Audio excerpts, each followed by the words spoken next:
I'm Elizabeth, 42, a project manager in Denver, Colorado, and that Christmas I thought I was ready to reconnect with my family. I was wrong.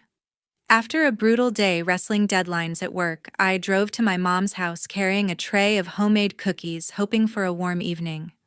But when I walked in, my mom looked at me, smirked, and said, flat out, "There's no room for you here."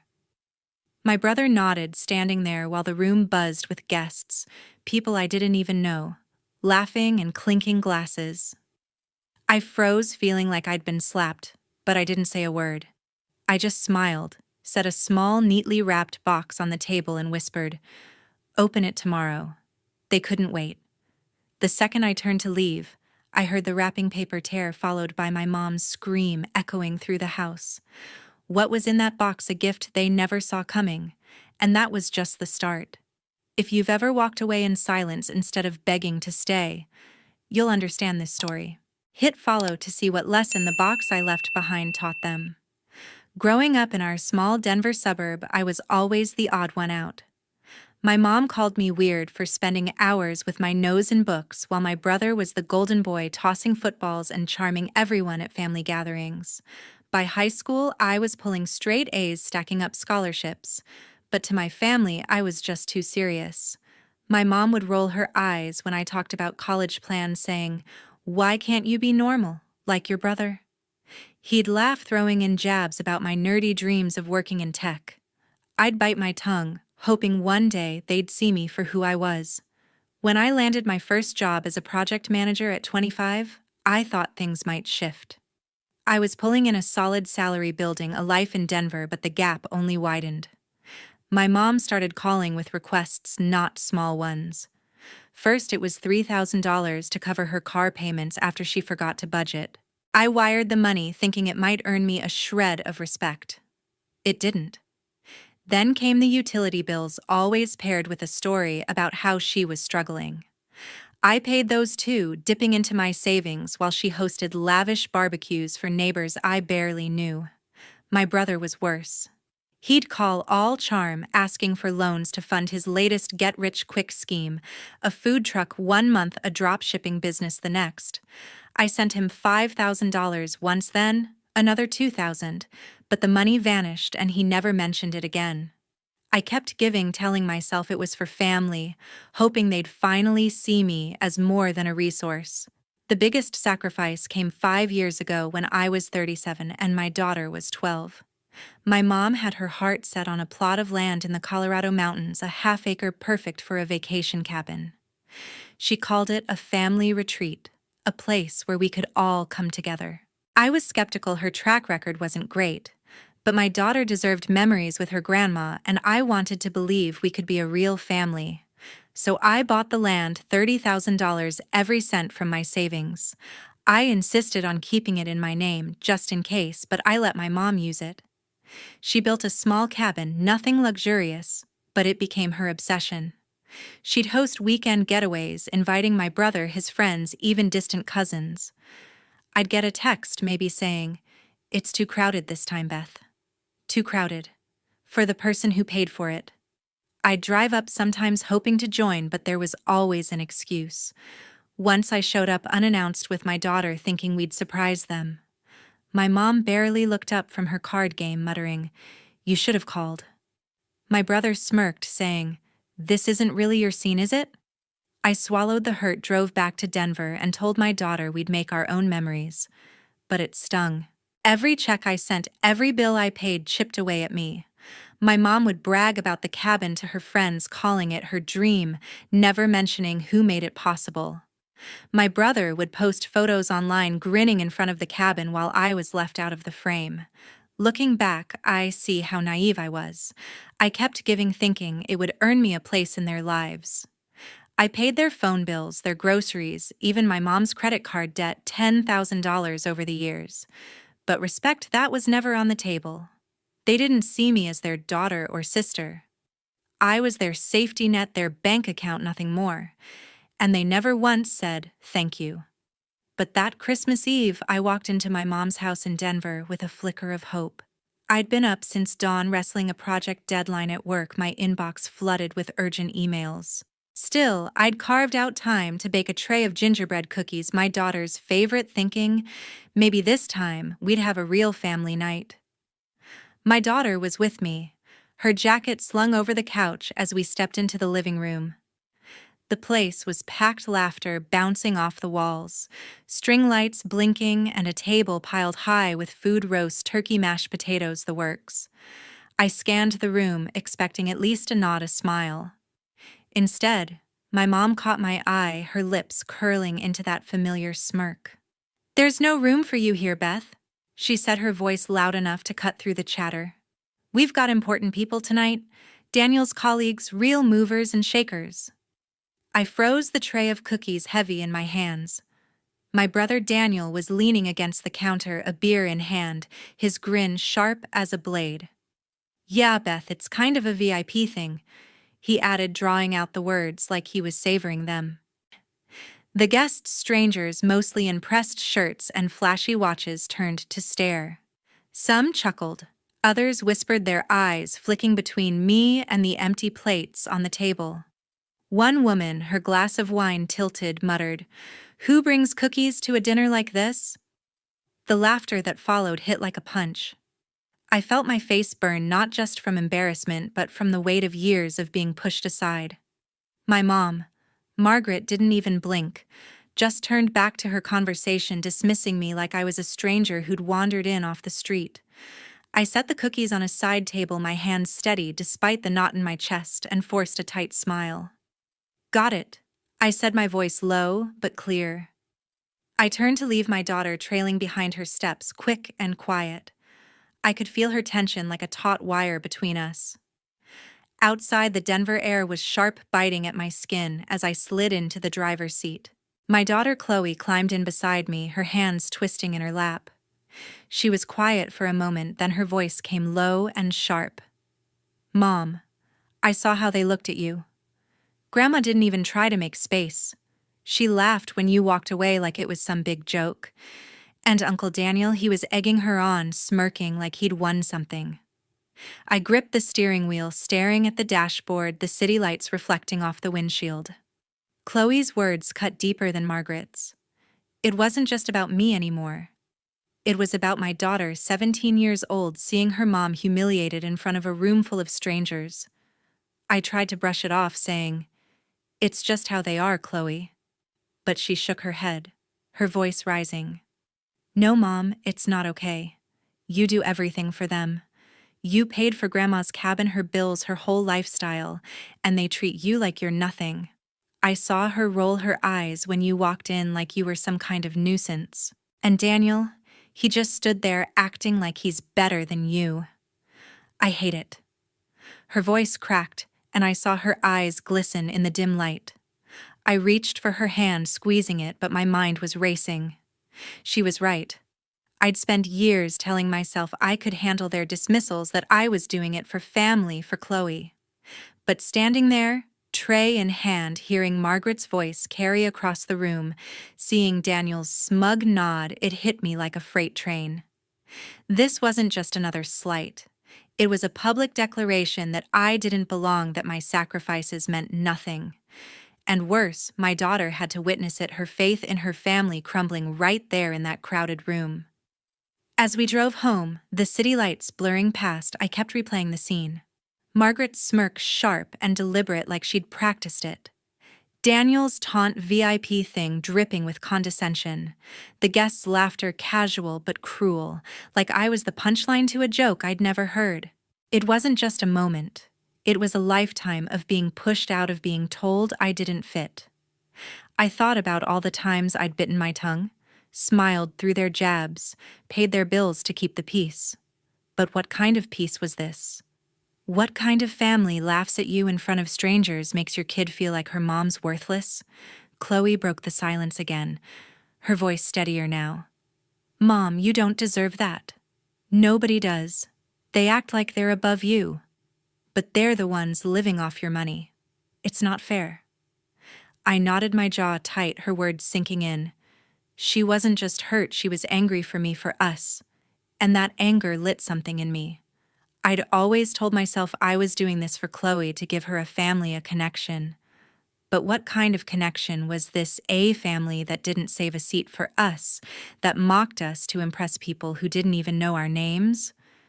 By the time we pulled into our driveway, the weight of that night had settled in my bones. I looked at Chloe. Her face set her eyes fierce with the kind of loyalty I'd always given but never gotten. "You're right," I said, my voice quiet but firm. "This isn't okay." And as we sat there, the cold seeping through the car windows, I knew I couldn't let this slide. By the time we reached our Denver apartment, well past midnight, sleep was out of the question. My head churned with Margaret's sharp smirk, Daniel's mocking VIP thing, and the stranger's laughter that chased us out the door. I'd spent years telling myself I could take their dismissals, but this wasn't just about me anymore. Chloe had felt the sting too. I needed someone to cut through the haze, someone who'd tell it straight. So on Christmas morning, I called Rachel, my colleague and closest friend. I met Rachel at a downtown coffee shop, its windows glowing with holiday lights, the air buzzing with shoppers grabbing last-minute gifts. She was already there, sipping a latte, her curly hair pulled back. "Beth, you look like you haven't slept in days," she said, setting her cup down as I slid into the booth. I didn't bother with pleasantries. I spilled everything Margaret's loud. "There's no room for you here," cutting through the party. Daniel's smug jab about it being a VIP thing. Chloe's voice cracking as she described watching her mom humiliated. Rachel's jaw tightened, her fingers drumming on the table. When I finished, she leaned forward, her voice low but fierce. "Beth, this isn't just rude, it's cruel. They've been using you for years, taking your money, your sacrifices, and they repay you with this. They don't deserve you." Her words cracked open a truth I'd buried under years of excuses. I'd always thought family meant enduring the mess, giving endlessly because that's what daughters do. But Rachel wasn't having it. "You bought that land for Margaret's cabin, didn't you?" she asked, her eyes sharp. I nodded, my throat tight. "And her bills, Daniel's loans, you've poured thousands into them. What do you get? Nothing but contempt. You're not their bank, Beth. You're their daughter, their sister. Why are you letting them walk all over you?" She paused, then hit me with the question that shifted everything. "What's stopping you from taking it all back?" I stared at my coffee, the steam fading, and something clicked. Taking it back. The land, the cabin, the years of being their safety net, it was mine to reclaim. 5 years ago, I'd spent $30,000 of my savings on that half-acre in the Colorado mountains, keeping it in my name for a reason. Margaret treated it like her personal estate, hosting her parties, while Daniel lounged there with his buddies, never once acknowledging me. The bills I'd paid, phone, groceries, Margaret's credit card debt, added up to tens of thousands. Daniel's loans for his failed ventures, never repaid, were another hit. Rachel's words lit a fire. They didn't deserve any of it. Not the land. Not my money. Not me. I went home, my resolve hardening with every step. Chloe was in her room, headphones on, practicing for a school play. I didn't want to drag her into this. Not yet. I caught her eye through the open door, and she gave me a curious look. "You okay, Mom?" she asked. I nodded, my voice steady. "I'm fixing this," I said. She smiled, a spark of pride in her eyes, and went back to her script. That was enough to keep me going. I sat at the kitchen table, pulling up the deed to the mountain land. The numbers stared back, $30,000 paid in full, my name alone. I thought about Margaret's cabin, her pride and joy built with my money, but never shared with me. I thought about Daniel smirking at her parties, never thanking me. My hands were steady as I dialed my lawyer, Sarah, a no-nonsense woman I'd worked with on a contract dispute years ago. "I want to sell the land," I told her, my voice firm. "The cabin, everything." Sarah didn't ask for reasons. "Your name's on the deed, so it's straightforward," she said. "We'll need a transfer document to assert control, then we can list it. I know a buyer looking for mountain property." By noon, she emailed me a draft, a formal notice of intent to transfer and sell the land, every word crisp and binding. I read it, my heart pounding with clarity. This was my line in the sand. But I wanted more than a legal move. I wanted Margaret and Daniel to feel the weight of what they'd done to face it in front of family. So I printed the document, folded it neatly, and tucked it into a small gift box wrapped in shiny red paper with a gold ribbon Christmas style to make it sting. I wrote a note short and sharp. For you, Mom. Open it after I'm gone. That evening, I drove to Margaret's house alone, my pulse racing. The lights were on, but it wasn't the chaotic buzz of the Christmas Eve party. Inside, it was just family Margaret, Daniel, and my Aunt Patricia sitting around the dining table with plates of leftover turkey and pie, probably exchanging late Christmas gifts or catching up. Their laughter drifted out the kind I'd never been part of. I walked in the gift box in my hand, and the room went quiet. Margaret looked up, her lips pursing. "Beth, what are you doing here?" she asked, her tone clipped like I was an uninvited guest. Daniel leaned back in his chair, a smirk spreading. "Back for more. Thought you'd had enough last night," he said, his voice dripping with sarcasm. Patricia, stirring a mug of cocoa, gave me a soft smile, trying to ease the tension.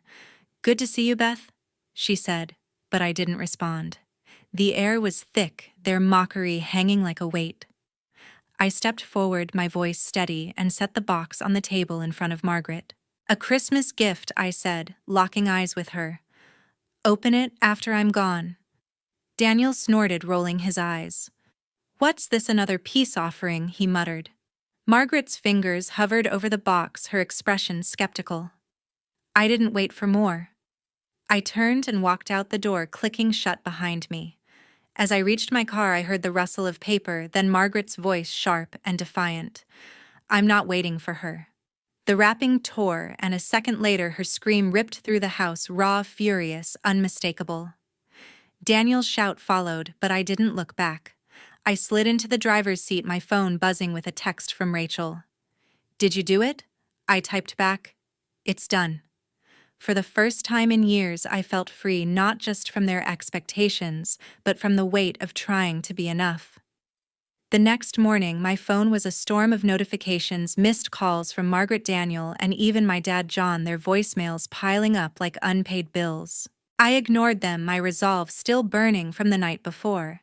I wasn't ready for their excuses, not after years of being their afterthought.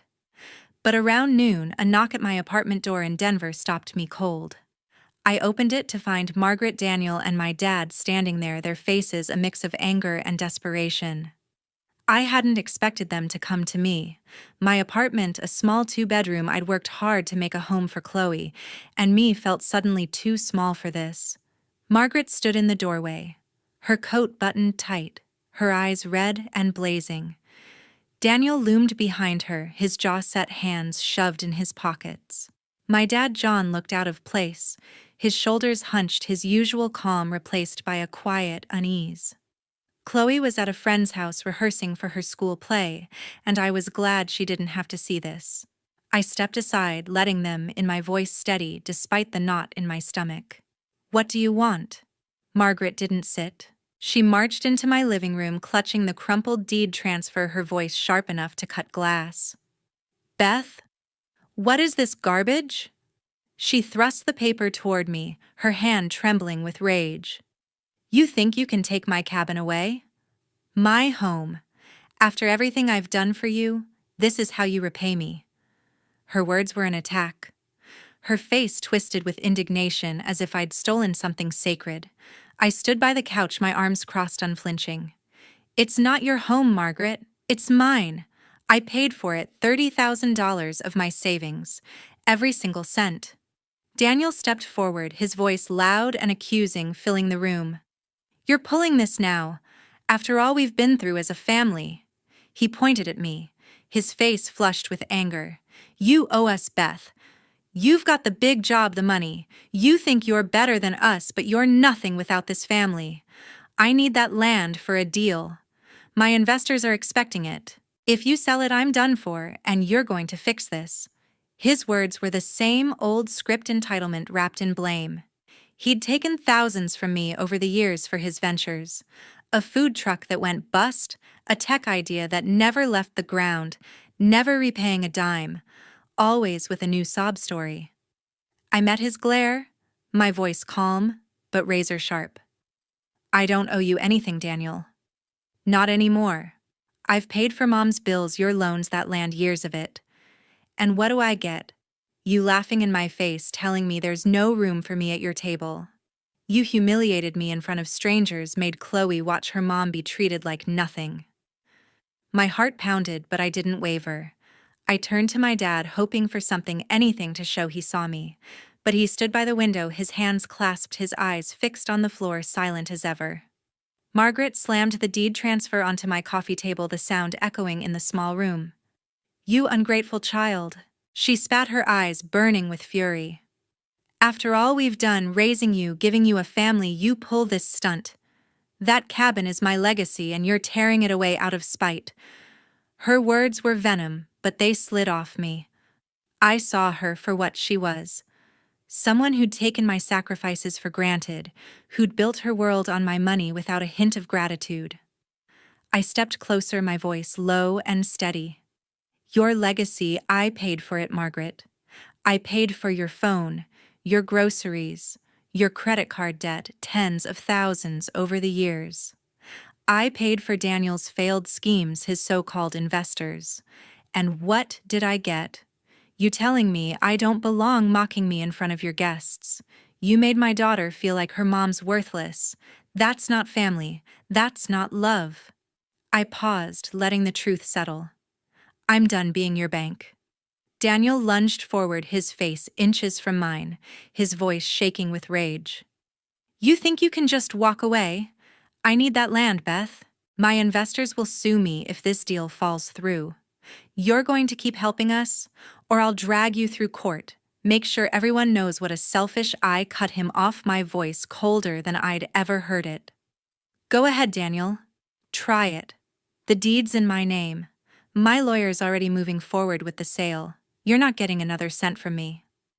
I turned to Margaret, her face pale, her lips quivering with suppressed rage. And you, Mom, you can keep your legacy, but it won't be built on my back anymore. My dad finally spoke, his voice soft but heavy, each word like a stone. Beth, we're family. This isn't how families handle things. Can't we work this out? You don't have to sell the land. His plea hit harder than Margaret's anger or Daniel's threats.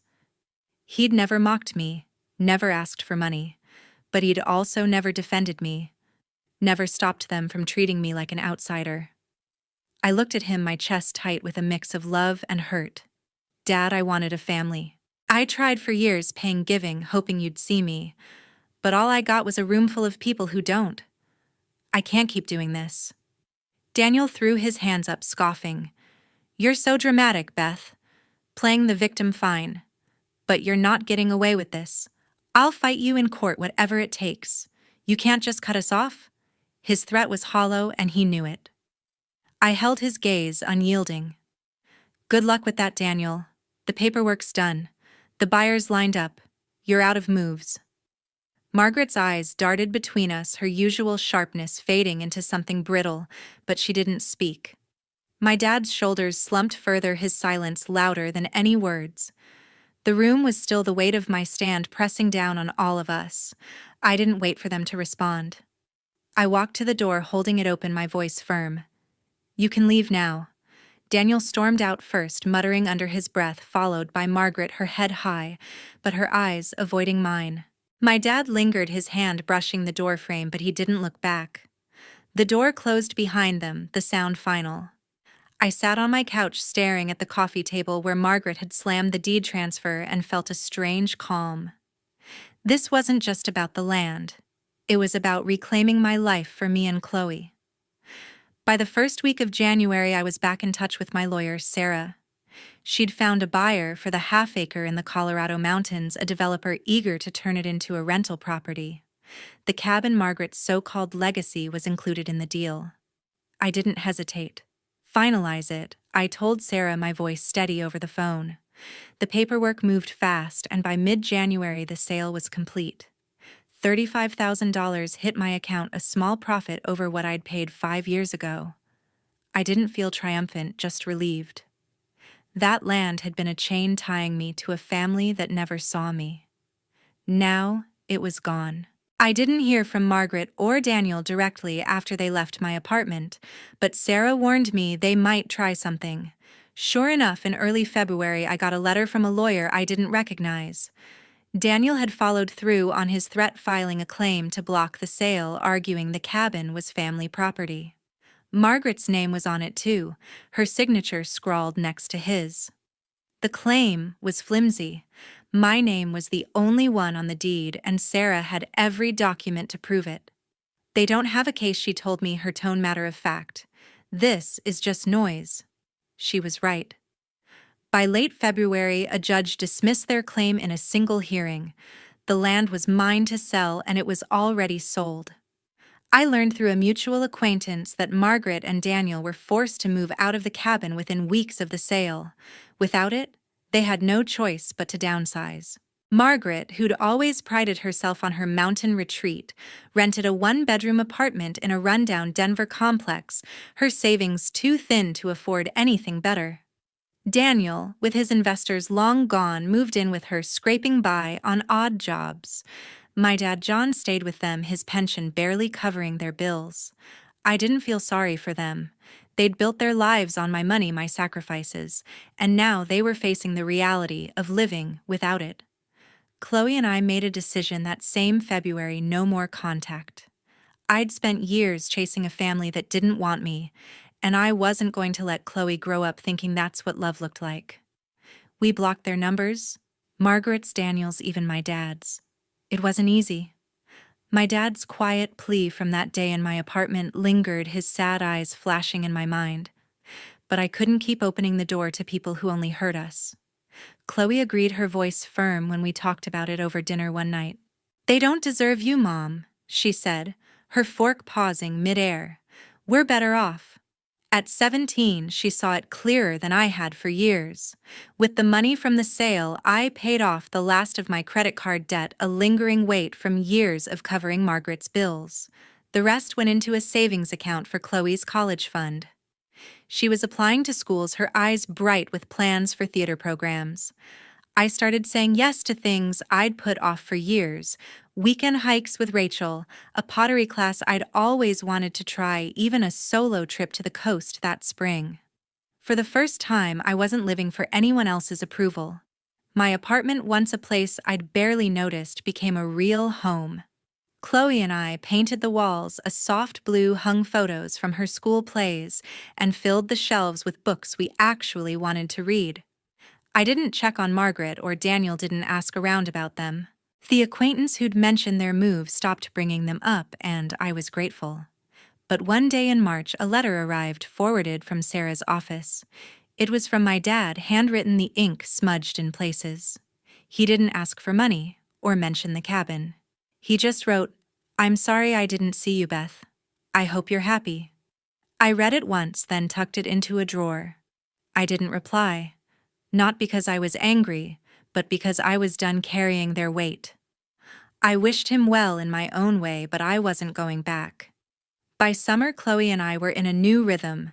She landed a lead role in her school's spring play, and I was there in the front row cheering louder than anyone. Rachel came too, her laughter filling the auditorium. My life wasn't perfect. There were still late nights at work, still bills to pay, but it was mine. I wasn't the daughter who paid for everything, the sister who fixed everyone's messes. I was just Beth, and that was enough. Looking back, that Christmas when Margaret said there was no room for me changed everything. It wasn't just about losing a seat at their table. It was about finding my own. Chloe and I built something better, something real. We didn't need their approval, their cabin, or their version of family. We had each other, and that was more than enough. The Christmas lights twinkled in our Denver apartment, casting a warm glow over the small tree Chloe and I had decorated together. It was December 2024, a year since the night I walked away from a family that never made room for me. This Christmas was ours, just the two of us, and it felt right. Chloe, now 18, was humming a holiday tune, setting out plates of homemade cookies and hot cocoa on our little kitchen table. The air smelled of pine and sugar, and for the first time in years I felt at home, not just in this space, but in my own skin. We'd spent the day wrapped in blankets, watching old holiday movies and laughing over Chloe's attempts to bake gingerbread. She'd gotten flour on her nose, and I couldn't stop smiling as she recounted her latest theater rehearsal, her hands waving dramatically. This was our family now, small but real. No crowded parties, no sharp words, just us. I'd bought her a new script book for her college auditions, and she'd gifted me a mug with World's Okayest Mom painted on it, her teasing grin lighting up the room. We didn't need a big celebration. We had each other, and that was more than enough. Looking back, I realized how much had changed. I used to think family meant giving everything, my money, my time, my heart, even when it left me empty. I'd poured so much into people who never saw my worth, believing that was my role. But their selfishness cost them everything: the cabin, their pride, their place in my life. I learned a hard lesson: taking without giving back leaves you with nothing but loss. Cherish the people who lift you up, the ones who show up for you, because they're the ones who matter. Chloe and I built something new this year, something ours. We didn't need a seat at anyone else's table. We made our own, filled with love, laughter, and the kind of warmth I'd spent years chasing. To everyone who's followed this story to the end, thank you. Your time, your support, it means the world. If this resonated with you, hit that subscribe button and join us for more stories about finding your strength and building your own path. Here's to new beginnings, to tables where there's always room for you. Gia Jean Nho. Bai Hok Su Ihki, Dan Jen Mat Lon. Hei Tran Trong, Nung Nguai, Jen Giup, Jo Ban. Kam On Nhung Kan Gia, Jion Getoi Kwai, Chung Tao Shuyen Tran Trong Ho. Ve Keu Goi, Jang Ki.